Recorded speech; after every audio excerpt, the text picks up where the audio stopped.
Vous ne pouvez pas aider les gens qui n'ont pas envie d'être aidés. Tout au long de votre vie, vous allez avoir des gens qui viennent vers vous et qui veulent être aidés, qui vous déversent un petit peu leur poubelle émotionnelle, qui se plaignent beaucoup, mais qui ne font absolument rien pour changer.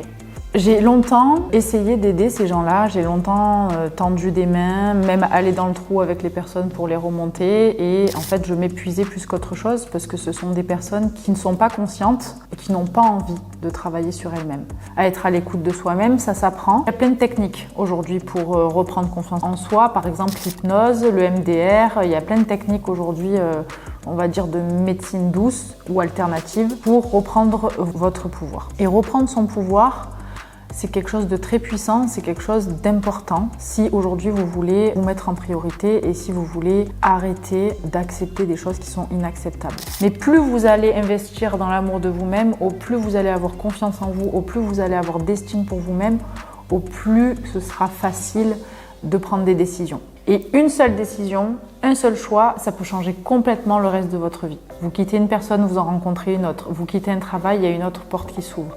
N'oubliez jamais, quand vous mettez fin à quelque chose, il y a toujours quelque chose de nouveau qui s'ouvre derrière. Même si c'est dur, même si vous êtes triste, même s'il y a des deuils à faire, derrière, il y a toujours une porte qui s'ouvre. Il y a toujours une porte fermée, une porte qui s'ouvre. Et ça, c'est la bonne nouvelle.